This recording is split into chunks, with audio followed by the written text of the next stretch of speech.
Hello বন্ধুরা, তোমরা কেমন আছো? আশা করি সবাই খুব ভালো আছো, আমরাও খুব ভালো আছি। রেহানের দুষ্টুমির চ্যানেলে তোমাদের সকলকে জানাই অনেক স্বাগত। আমার শাশুড়িকে তোমরা সবাই দেখো, সবাই চেনো, মানে রেহানের ঠাম্মাকে। আমাদের ঠাম্মাকেও তোমরা এখন সবাই চিনে গেছো ব্লগে রোজ দেখে দেখে। তো আজকে ঠাম্মার থেকে আমরা অনেক কিছু জানবো ঠাম্মার শাশুড়ির ব্যাপারে, কারণ আমি ঠাম্মার শাশুড়িকে দেখিনি। মানে ঠাম্মার শাশুড়ি বলতে আমার শাশুড়ির তার শাশুড়ি। এবার এই গল্পটা ঠাম্মার মুখে শুনে নেবো, আর তোমাদের সাথেও সেটা আমি শেয়ার করবো। নাও তুমি জিজ্ঞাসা করো ঠাম্মাকে। তোমার যখন বিয়ে হয়েছে তখন ঠাকুমা তো এই বাড়িতেই ছিল। এখানে তোমরা সবাই এই বাড়িতেই থাকতে, তুমি বড় মা আর ঠাকুমা সব এই বাড়িতেই থাকতে। ঠাকুমা কিরকম ছিল, ঠাকুমার গল্প একটু বলো। মানে ঠাম্মার শাশুড়ির গল্প তোমাদেরকে শোনাবো আজকে। হ্যাঁ, যে ঠাকুমা নাকি তোমাদের খুদের যায় এসে শুনেছি খুদের ভাত খাওয়াতো, খুব ইয়ে ছিল। কাদের খাওয়াতো? তোমাদের খাওয়াতো খুদের ভাত? না, তাহলে কে বর্মা টর্মা কি কি খাওয়াতো? না, সকালের দিকে আমরা পান্তা ভাত খেতাম। হ্যাঁ, আর উনি নাকি সব ছেলেদের ভালো খাওয়াতো, আর বউদের খুদের ভাত খাওয়াতো। খায় ঠাকুমা? খুদের ভাত আমরা খাও নাই? না, খুদের ভাত পান্তা ভাত খেয়েছি। আর খুব ইয়ে ছিল ঠাকুমা। হ্যাঁ, সে ছিল, সে মানুষটা ধারে বাড়ির সমান ধারে। হ্যাঁ, আবার ঝান্ডা নিয়ে ঘুরে বেড়াতো, পার্টি করতো রানাঘাটে। উনিও কি বাংলাদেশের ছিলেন তোমার শাশুড়ি? হ্যাঁ, ও ঠাকুমা বাংলাদেশের লোক। ও, বাংলাদেশ থেকে ইয়েতে ছিল, কোথায় জানো? রানাঘাটে ওই বিলটুর বাবা আর লালন বাবা নিয়ে ওইখানে থাকতো। আচ্ছা আচ্ছা, থাকতো। তারপরে এখানে এসেছি, কলকাতায় এসেছি। মানে ছোট ছেলেকে নিয়ে থাকতো রানাঘাটে? ছোট ছেলে আর সেজে লালটুর বাবা আর বিলটুর বাবা। ও, আর বড়দাদু আর আমাদের মেজ মানে দাদু এখানে থাকতো? ও আচ্ছা আচ্ছা। তারপরে ইয়ে করতো, আমি আমার গল্প শোনা, ঠাকুমা নাকি ছেলেরা কাছ থেকে বাড়িতে আসলে বউদের নামে নিন্দা করতো, তাই মা? ওই মেয়েদের ছেলের সাথে বেশি ভাব ছিল, বাবার সাথে বেশি ভাব। মায়ের ধন্যবাদ ছিল, মা যা করতো তাই করতো। আর মেজো ছেলেই ছিল সব? হ্যাঁ, মেজো ছেলেকে একদম সব ওই করতো, মানে আমাদের দাদুকে। হ্যাঁ হ্যাঁ, ওই। আর হচ্ছে তো উনি তো মানে খুব কি দরজাল টাইপের ছিল, খুব এমনি খারাপ ছিল না। হ্যাঁ, আগের দিনে শাশুড়িরা ওরকমই ছিল। হ্যাঁ, আগের দিনে শাশুড়িরা তো বাংলাদেশে যখন থাকতো তখন তো শাশুড়িরা খুবই, আগের দিনে শাশুড়িরা ওরকমই ছিল। যত দিন যাচ্ছে তত ইয়ে হচ্ছে। তারপর এই তোমার বিয়ের পরে তুমি এখানে এসে কি দেখলে? তোমার ইয়ে ঠাকুমা ছিল তখন? হ্যাঁ, ঠাকুমা এই বাড়িতে ছিল। হ্যাঁ, ও তারপর বিয়ের আগেই চলে এসেছে? আমার বিয়ের আগেই চলে এসেছে।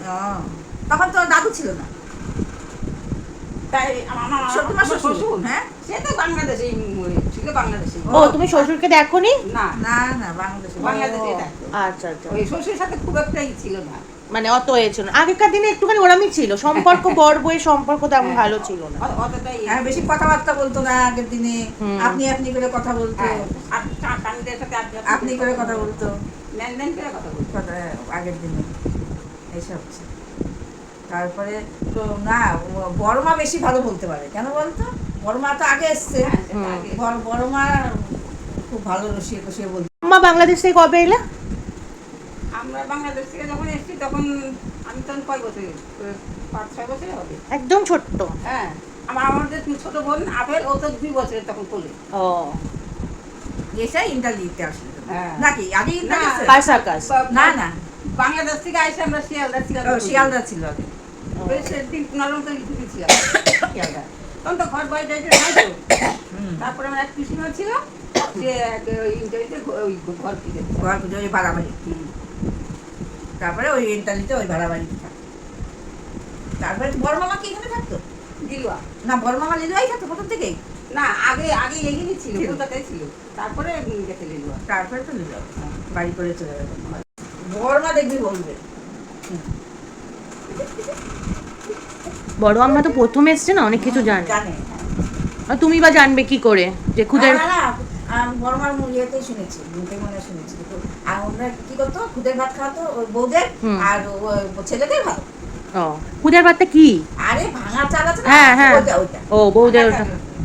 যাও ভাত যাকে বলে, মানে যাও ভাত না, মানে তোমাদের সাথে কি ঝগড়া করতো? আমাদের সাথে ঝগড়া একটু বকাঝকা করতো।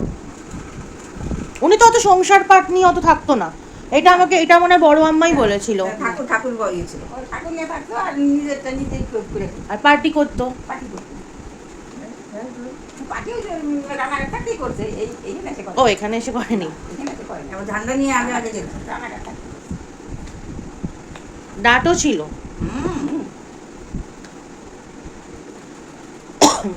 ঠাম্মা কত বছর বয়সে বিয়ে হয়েছে? আমার 12 বছর। 12 বছরে। তোমার কি সম্বন্ধ করে বিয়ে হয়েছে হ্যাঁ, দাদুর সাথে? ওই আমাদের সামনে করে আমাদের একটা আত্মীয় ছিল, ওই যে দোষনার মাঝে, উনি সম্বন্ধ। দাদু দেখতে গেছিল তোমার শাশুড়িরা? হ্যাঁ, কে নিয়ে গেছিল জানিস? এবারে মাস্টারমশাই। হ্যাঁ মাস্টারমশাই নিয়ে গেছিল। আগে মেয়ে দেখতে যেত, হ্যাঁ। আবার মাস্টারমশাই। ও বন্ধু ছিল তো? বন্ধু ছিল হ্যাঁ তো? হ্যাঁ, ও দাদুর বন্ধু ছিল। হ্যাঁ, আচ্ছা আচ্ছা। দেখতে যেত। প্রথমে দেখেই পছন্দ হয়ে গেছে? হ্যাঁ, আমার তো একবার একটু কালো ছিল তো, তাই শাশুড়ি একটু কষ্ট নিয়ে খুঁজি। মানে দাদু তুমি তো ফর্সাই। ওর জন্য কষ্ট মেয়ে খুঁজছিল। কথা শুনছিস তুমি? হ্যাঁ?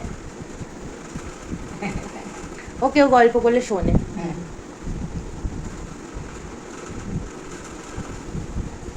আজকের মতো ভিডিওটা এখানেই শেষ করছি। দেখা হবে কালকে একটা নতুন ভিডিওর সাথে। আসলে ঠাম্মা পুরোনো দিনের মানুষ তো, তাই খুব একটা নিন্দে করা পছন্দ করে না। তাই দেখো শাশুড়ির নামে নিন্দা কিন্তু করলো না, পুরোটাই মুখটা চেপে রাখার চেষ্টা করলো। আর আমাদের মতো ছেলেমেয়েরা নিন্দা করতে বসলে নিন্দার শেষ থাকে না, ঝুড়ি ঝুড়ি নিন্দা আর মিথ্যে না, না, দিয়ে ওকে ভরিয়ে বিশ্বাস দিই। নেই। এইভাবে বেঁচে থাকুক পুরোনো দিনের গল্পগুলো, পুরোনো দিনের মানুষের মুখে যেন আমরা শুনে দিন কাটিয়ে দিতে পারি। সবাই খুব ভালো থেকো, সুস্থ থেকো। দেখা হবে কালকে আবার নতুন এটা একটা পড়াচ্ছে ভিডিওর সাথে। টাটা। এই ভেঙে যাবে, মাম ধরে টানছে। না না, ভেঙে যাবে। ওকে বিশ্বাস করি না। তো ভেঙে যাবে না এটা? বুঝতে এখন পারতো ওই না? খেলনার জায়গাটা সবাইকে দেখায়। বুঝতে পারতো না?